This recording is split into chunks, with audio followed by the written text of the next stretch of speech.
এইবার আমজনতা বিরুদ্ধে নয়, খোদ বিএসএফের এক আধিকারিকের বিরুদ্ধে মামলা করল আমজনতা, তাও আবার চুরির মামলা। আর এই ঘটনাকে কেন্দ্র করে কমলাসাগর মিয়াপাড়া এলাকায় বিএসএফ এবং সাধারণ জনগণের মধ্যে চাপা ক্ষোভ দেখা দিয়েছে।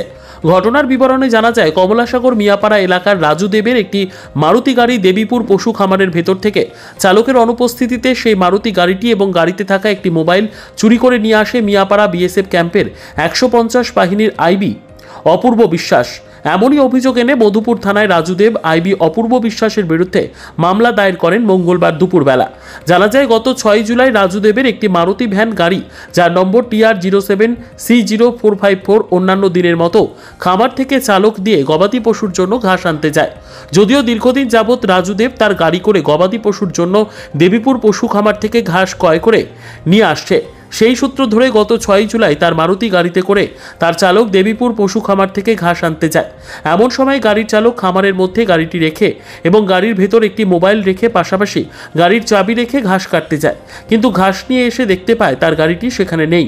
পরবর্তী সময়ে অনেক খোঁজাখুঁজি করে জানতে পারে তার গাড়িটি এক প্রকার চুরির অভিনয় করে বিএসএফের আইবি অপূর্ব বিশ্বাস মিয়াপাড়া বিএসএফ ক্যাম্পে নিয়ে যায়। পরবর্তী সময়ে রাজুদেব সেই গাড়িটি হদিশ পেয়ে যখন ক্যাম্পে এসে গাড়ি আনতে যায়, তার সাথে অনেক খারাপ আচরণ করে অপূর্ব বিশ্বাস বলে অভিযোগ। এমনকি রাজুদেবকে হুমকি দেয় প্রয়োজনে গাড়ির সাথে তার বিরুদ্ধে মামলা নিয়ে নেবে। পরবর্তী সময়ে অপূর্ব বিশ্বাস ক্ষমতার দাপট দেখিয়ে তার গাড়ির মধ্যে 4 বস্তা চিনি দিয়ে কাস্টমসের হাতে তুলে দেয় চালকের মোবাইল সহ।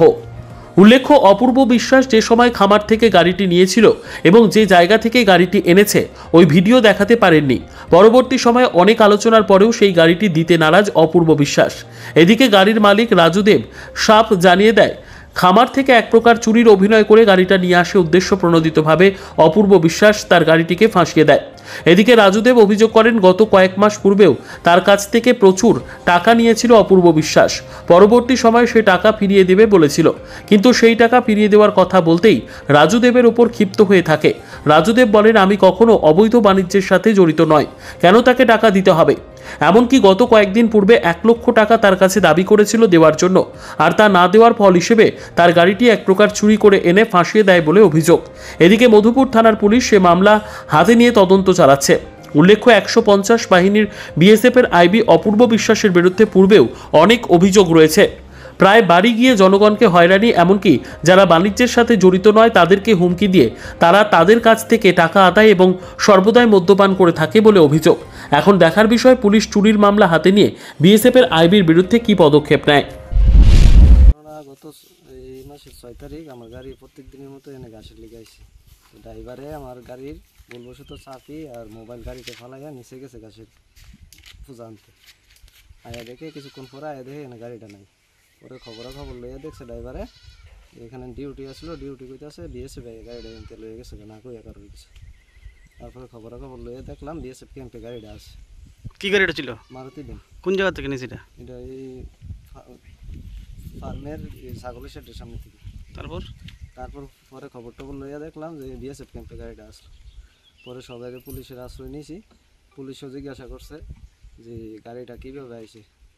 তারা বলছে গাড়িতে না কিছু আসছিল, তো ভিডিও ফুটেজ তার কাছে কোনো কিছু নাই, তার জন্য আমি গাড়িটা ছোটানোর জন্য থানার আশ্রয় নিয়েছি। গাড়ির মধ্যে এমনি কি ছিল? গাছ ছিল আর কিছু মোবাইল টোবাইল কি আসতো এর মধ্যে? মোবাইল ছিল আর ড্রাইভার গাড়ি চাপি ছিল। তো নেওয়ার কারণটা কি? কারণটা যেই লোকটা নিয়েছে এর নাম হচ্ছে অপূর্ব বিশ্বাস। এ প্রায় দিনই এসে আমাদের বাড়ির সামনে দাঁড়ায় বলতো এটা টাকা দিয়ে লেগে 1 লাখ টাকা দিতাম, মাসে এত টাকা দিতাম, এই সেই সব। আমি তো কোনো ব্যবসা বাণিজ্য করি না, আমি কেন টাকা দিই? আইবি না কোন নিয়েছে? আইবি। কত ব্যাটালিয়নের? 150 ব্যাটালিয়নের কমলাসাগর ডিউটি। এটা কি গাড়িটা হে নিছিল? হ্যাঁ নিছে।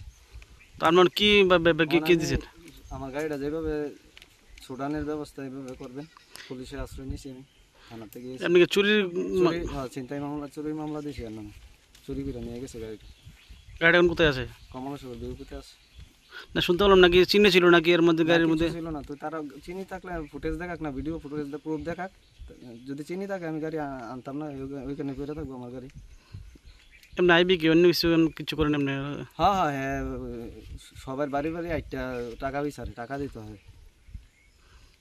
কবে আছে কত নিচে আছে? আগেও থাকে গেছে, আগেও এমন করছে, মদ মাংস এটা বাড়ি গিয়ে খা বাঙালি।